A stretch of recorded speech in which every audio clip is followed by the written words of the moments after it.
Hordoftoota dubbii dirree dinagdee nagaan koo bakka jirtan hundumaatti isin qaqqabaa nagaan koo ho'aa inni kan dinagdeedha bakka hojii keessanitti bakka tajaajila keessanitti bakka daldala keessanitti bakka qonnaa keessanitti isin qaqqabu isiniin jechuun barbaada biyya Awurooppaa Ameerikaa Eeshiyaa Afrikaa garaagaraa keessa kan jiraattan biyya Oromiyaa keessas kan jiraattan hundinuu nagaan koo ho'aadhaaf bulluqaa inni kan dinagdeedha akkuma yeroo kaanii isin qaqqabu isiniin jechuun barbaada torban darbeef yeroo darbe akkuma walii galle Oromoon baha Afrikaa keessatti baay'eedha dinagdeedhaan garuu yaraadha jennee baay'ina Oromoo kan ibsu tokko tokko fuunee dubbachuu yaalleetti turre fakkeenyaaf biyya Itoophiyaa kana keessatti fudhattanii yoo laaltan abbootii qabeenya gurguddoo 15-20 hiriirsitanii yoo laaltan yoo baay'ate tokko keessatti agartu the top 5 keessatti agartan the top 10 keessatti agartan probably the top 20 keessatti arguu dandeessu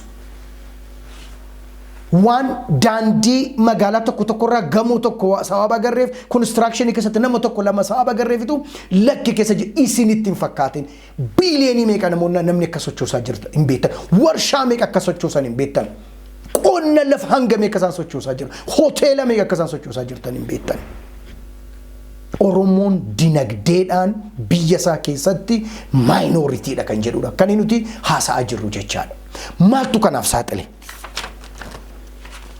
sababni isaa inni tokkoffaan Oromoon saba seenaan isaa hatameedha seenaan isaa hatamaadha lafti isaa hatamaadha afaan isaa hatamaadha ashaaraan isaa baay'ee hatamaadha biyya kan ijaare isa ta'uun jala hatamaadha qaroomina baay'ee biyya kana keessa kan fide isa ta'uun jala hatamaadha maddeewwan guddinaa garaagaraa biyya kana keessatti kan hundee isa akka ta'e jala hatamaadha amantaa qaroomaa akka qabu isa akka ta'e jala hatamaadha ayyaanni isaa uffanni isaa miidhaginni isaa kan inni ittiin faayyamu baay'een isaa kan isaa akka ta'e hatamaadha isa caalaayyuu daangaansaa dheeraatu kallattii hundumaan hatame kallattii itti daangaansaa hatamne hin jiru saba seenaansaa saba as dhufteensaa maalummaa isaa jala hatame sabni as dhufeensaa jala hatamaa deemu immoo dinagdeedhaan hojjechuu hin danda'u dinagdeedhaan ol ka'uu hin danda'u lakkoofsa sabaa jala hatama bakka inni qubatu jala hatama sabni akkasii uummanni akkasii dinagdeedhaan olaanaa ta'uu hin danda'u itti aggaamaa baay'ee jira sababa ta'eef lammaffaan rakkoo aangoo siyaasaa dhabuuti sirnoota dhufanii darban jalatti Oromoon aangoo siyaasaa jabaatee qabaate guyyaa tokko iyyuu hin beeku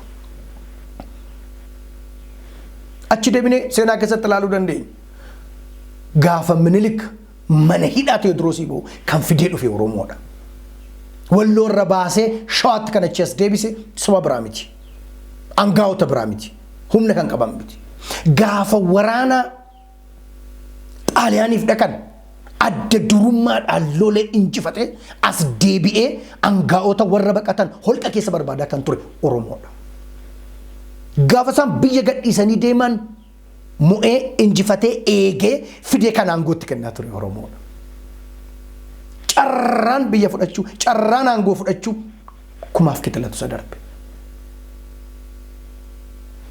olaantummaa dabarsee kennuudhaan kan keeti jedhee eegee fuudhetti kennuuf mee waa tokko yaadan gaafa mootichi Haayile Sillaaseedha biyya Ingiliziitti baqatee deebi'u Xaaliyaaniin biyya ari'ee hojii gootummaa baay'ee hojjetee kan isa eegee eenyudha gaafa dhufu garuu fuudhan isatti kennan Liji Iyyaasuun gaafa ka'e sana dura immoo gaafa Liji Iyyaasuun ka'e maqaballeessii hedduun irratti geggeeffame amantaadhaan ganaa jira jedhame qoonsilaa biyya keessa jiru baay'ee tamma xalaan barreeffamutti ga'ame maqaa Liji Iyyaasuu Bayyeesuu irraa akka fudhatame kan godhame aangoo siyaasaa carraa baay'een darbuu isaarraa kan ka'e bara sirna dargii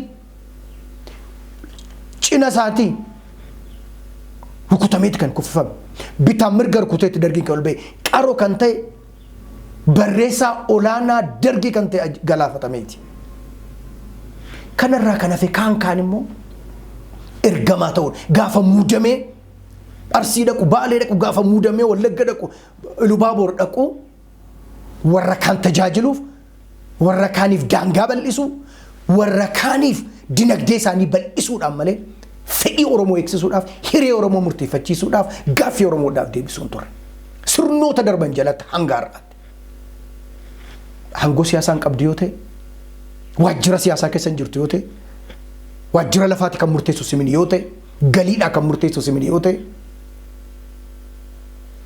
investmentiidha kan murteessu simiti yoo ta'e dhaabbilee maallaqaa keessaa kan murteessu simiti yoo ta'e humna raayyaa humna jijjiiru simini kana jaju yoo ta'e humna dinagdee argachuu hin dandeessu. Dinagdeedhaan mataa ol qabachuu daldaltee galma ga'uu hin dandeessu jechuudha. Kanaaf rakkoon dinagdeen ol ka'uu dadhabuudhaan biyyoota baay'ee keessatti aangoo siyaasaa dhabuudha. Aangoo siyaasaa jabaatti Keeniyaa keessaa Oromoon tokko gaafa ol dhufu akkamitti akka galaafatamu ni beekna. Kan biyya kanaas ni yaadan. Kanaaf aangoo siyaasaa dhabuu akka ta'eedha rakkoon dinagdeedhaan wayyaa'uu dadhabuu keenya isa jedhu kanaan akka laaltan barbaadite kan biraa saboota kam caala Oromoon qoodamuudhaaf saba xiyyeeffatamuudha. Lagaan akka qoodamuuf, amantiin akka qoodamuuf, loqodaan akka qoodamuuf, ilaalchaan akka qoodamuuf, biyya keessatti akka qoodamuuf, biyya alaatti akka qoodamuuf hojiin Oromoo irratti hojjetamu sabaaf sablammii kam irratti hojjetamee hin beekamu. Gaaffii isinitti ta'a. Inni qooduudhaaf inni Oromoo irratti hojjetamu kun maaliif qooduuf Amaaraa irratti, Tigree irratti, Guraagee irratti, Silxee irratti, Kambaata irratti, Hadiyyaa irratti, sabaaf sablammii kan biraa irratti maaliif hin hojjetamuu sin jechisiisa. Sabni qoodame immoo sabni gargar hirame immoo ofiisaa walitti galagala, ofiisaatii waliin falma, ofiisaatii wal danqasaabateef abaddan dinagdeedhaan tarkaanfii tokko fuulduratti deemuu hin danda'u. Aangoorra turuun aangaa'ota darbanii mootota darbanii jabina isaanii isinitti hin fakkaatina. Qoodamuu Oromoo dinagdeen isaa qoodamaan, hawaasni isaa qoodamaan, amantaan isaa qoodamaan, ilaalchi isaa qoodamaan. Sabni qoodamaa deemu dinagdeedhaan eessa ga'uu hin danda'u. Saba waggaa gara waggaatti barootaa gara barootaatti akka gargar qoodamu inni Keeniyaa keessa jiruuf inni Itoophiyaa keessa jiru akka qoodamu godhama. Inni Itoophiyaa keessa jiruuf inni Itoophiyaa ala jiru Oromoon akka qoodamu godhama. Sabni akkeetti qoodamee taargeetii ta'u immoo yoomuu tanaan dinagdeedhaan hidhata gabaa uummachuu hin danda'u. Walirraa bitee walitti gurguruu hin danda'u. Tokko oomishee tokko raabsee tokko gabaa keessatti taa'ee riteelii godhee dinagdee iddoo tokko ga'uu hin danda'u. Tokko galtee dhiyeessee tokko irraa fudhachaa abbaa qe'ee irratti waliin hojjechaa eessa ga'uu hin danda'u. Dinagdee waliin hojjechuudha. Dinagdee walitti hidhata qabaachuudha. Dinagdeen tokkummaadha. Business chain qabaachuudha. Business unity qabaachuudha. Investment solidarity walii wajjin qabaachuudha. Dinagdee jechaan sabni kun garuu qooduudhaaf targeeffatamaa ture. Kanaaf dinagdeedhaan mataa ol qabachuu dadhabe. Gujiidhaaf Booranatu gargar qoodamu for your information. Shawaadhaaf Wallaggatu gargar qoodamu. Arsiidhaaf Baaleetu gargar qoodamu. Walirraa bituu walitti nagadu walitti hojjechuu abbaan qabeenyaa tokko asii ka'ee dhaqee achitti investii gochuu sabni qoodamu dinagdeen eessa ga'uu hin danda'u. Minilik qoodichaan dhufe, Hayila Sillaaseen qoodichaan dhufe, Dargi Nagas Maramiti, Adwaawiin qoodichaan dhufe. Wanta Oromootu irratti hojjetamu akka inni dinagdeen mataa waliin qabanneef inni jalqabaaf inni bu'a qabeessa isaaniif ta'e Oromoo gargar qooduudha. Amma gargar qoodamu kan injifachuu dandeenyu dinagdeedhaan ol ka'uu hin dandeenyu. Kan biraan Oromoon ari'atamaadha. Ari'atamaadha. Biyya dhaqee hundumaatti ari'atamaadha Oromoon. Sabni ari'atamu immoo dinagdee qabachuu hin danda'u. Yoo asii baqatee Keeniyaatti dhaqee ari'atama intelligensiin itti qaxarame waa baay'ee sirna Hayilee Sillaaseetii kaasee kan inni lafa jirutti barbaada. Sudaan keessatti barbaadaa turan Dargiin mataan isaa jechaadha. Kan Addawaawii dhiisaa biyyoota hundumaa keessatti lafa Oromoon heddummina jira jedhamu hundumaa keessatti mootummaa biyya sanaa wajjin walii galuun dinagdee isaa facaasu, hojii isaa facaasu. Biyya keessaa ari'achuun ari'atamaadha yeroo hundumaa uummanni Oromoodha. Biyya kana keessaa ari'atame galaanni diimaan meeqa nyaata?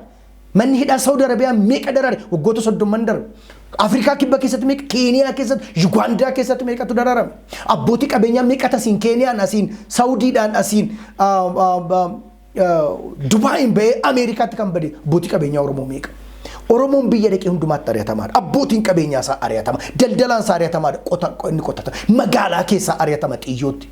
Weertu markaatoodhaa ari'atama. Piyaasaadhaa booneedhaa ari'atama. Oromiyaa keessaa ari'atama. Itoophiyaa keessaa ari'atama. Bakka dhaqee hundumaatti ari'atamaadha. Keeniyaa keessatti Oromoon ari'atamaadha baay'ee. Hamma haasaa kana yeroo haasa'aa jiru kaaba Keeniyaa keessatti horsiisee bulaa Oromoon qabeenya keenya hatta loon keenya hatta jedhame har'a ari'atamaa jira. Torban kan gabaa sana qaqqabee fi yeroon informationii kana funaanu waan dhagaa ture. Sabni ari'atamu eessattuu dinagdeen ol ka'uu hin danda'u. rakkoowwan waggaa arfan shanan kana darbe meeqatu baadiyyaa ari'atame qabeenya isaa facaase dinagdee isaa manca'ee meeqatu Finfinnee naannoo Finfinnee jira. Ari'atamnaan dinagdeen ol ka'uu hin dandeessu.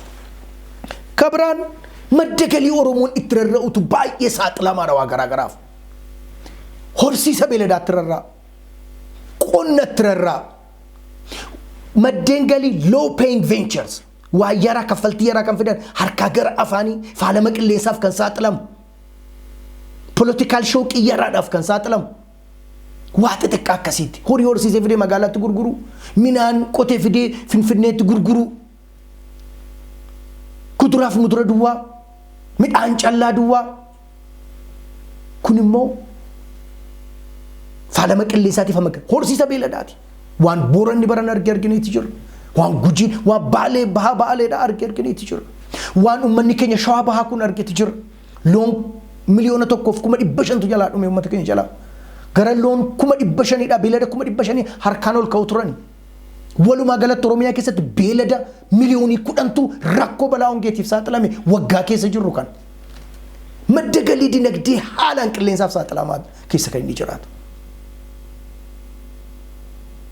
Kanaaf dinagdeedhaan jabaachuu hin dandeenye. Gara industirii, gara magaalaat, gara daldalaat, gara investimentii, gara financial sectoriit, gara daldala bahaaf galaat gara sanatti babal'achuu hin dandeenye. Kabiraan aadaa hojii keenya. Aadaan hojii keenya completely revolutionized miti. Ammallee hojii filachuun, hojii tuffachuun, madda galii tokkotti rarra'uun, ishee duwwaa waggaa gara waggaatti hordofuun, itti ifaajanii hojjechuu dhiisuun, magaalaa keessatti itti ijoolleen galan hojii xixiqqaadha jedhanii isaan tuffatan qotee bulaa caalaa nama jiraachisa. Horsiisa bulaa caalaa nama jiraachisa. Torban darbe seenaa gammachuu lammii kophee haa ta'uudhaan jalduudhaa kaasee Finfinneetti kan galee tokko haasofnee turre. Shawaa lixaarraa kan dhufe, godina Shawaa lixaarraa kan dhufe jalduudhaa. Har'a eessa akka inni jiru seenaa isaa isinii qoodeen ture. Aadaan hojii isaa baay'ee warraaqu ture. Revolutionized teknooloojii ore teknooloojiin masakamu ture jira. Labor intensive gara capital intensive itti deemuu danda'u ture jira. Gara profit oriented bu'aa kan xiyyeeffatetti malee of jiraachisuuf utuu hin ta'e bu'aatti kan xiyyeeffate ta'uu danda'u ture jira. Badhaa qabeenya horachuu misoomuu wealth creation irratti kan xiyyeeffate ta'uu ture jira. Diversified gara ta'etti xiyyeeffachuu danda'u ture jira jechaadha. Kana biratti rakkoon lolisa biyya kana keessatti dhalate sababa, lakkoon faalama qilleensaa sababa, rakkoon sabaaf sablammii biyya kana keessatti waa hedduutu sababa. Isaan keessaa Oromoon dinagdeedhaan xiqqaa ta'e maa hafe ka jedhu tuqaa yaraa isaasinii caqasuu yaalitan jira jechaadha. Kanaaf Oromoon kana booda dinagdeedhaan akkamitti madda galii saaxilamaadha gaafa jennu hoteelota biyya keenya keessa jiran naqaa laalaa, warshaalee biyya keenya keessa jiran naqaa laalaa, sararaa daldala gurguddaa keessa namoota daldalan ilaalaa, naannoo akka markaatoo ilaalaa, iddoowwan ijoo ta'an baay'ee ilaalaa. Afaan Oromoo keessatti haasa'amu dhageessan, namoota Oromiyaa dhaabee hojii akkasii keessatti bobba'uun dhageessan. Maal gochuun nurra jira kanaaf? Oromoon dinagdeedhaan akka baay'ina isaatti ga'ee isaa akka fudhatuuf inni jalqaba awareness raising campaign guddaan gaggeeffamu ture jira.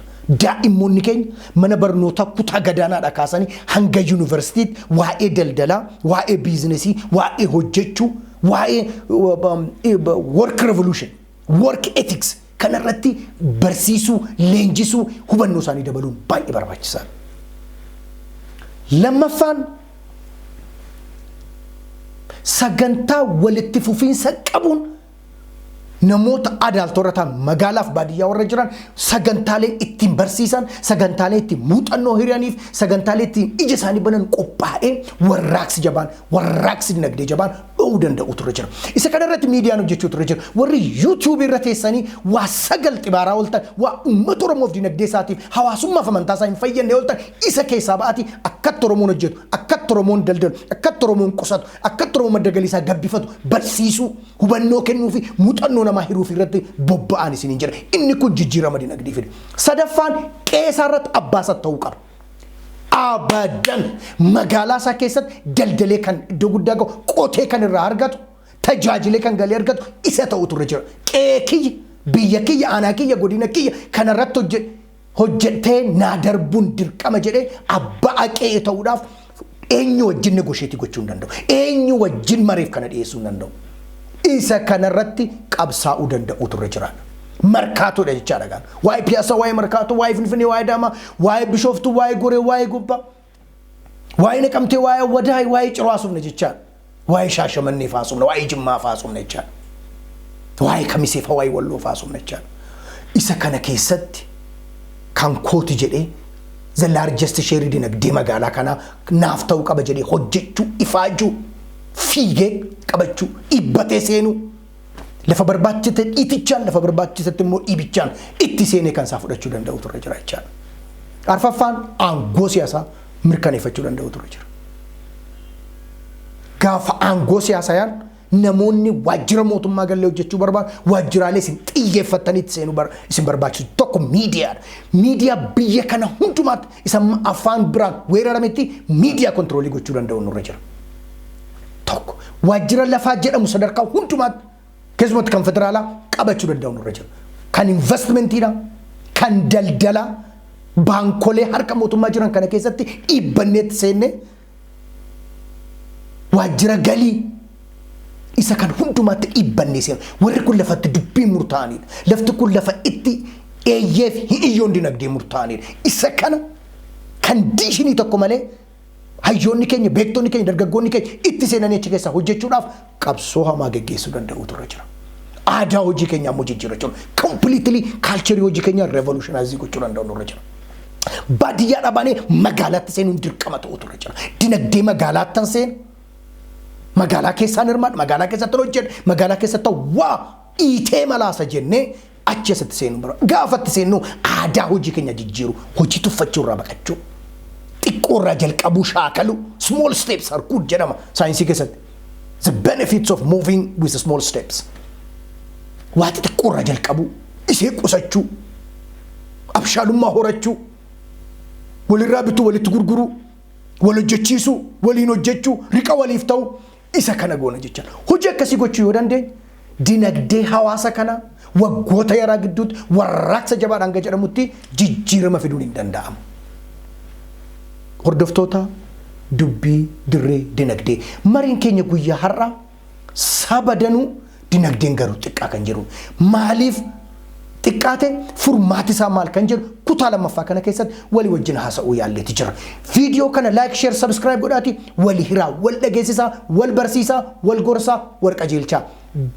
Jaarraan jaarraa qabsoo dinagdeef qabsoo siyaasaa wal faana hiriirsanidha. Wal bukkee qabanii tokko tokko dhiisee deemuu hin danda'u. Tokko tokko malee dhaabachuu hin danda'u. Kanaaf jaarraa qabsootii jabaadhaa, hojjedhaa, hayyoonni keenya isaan gorsaa, warri sadarkaa mootummaaf sadarkaa dhaabbilee garaagaraa irra jirtan gargaaraa, utubaa, cina dhaabbadhaa. Fiixaan ba'umsa dinagdee saba kanaa galmaan geenyaa, galatoomaa, horaa bulaa.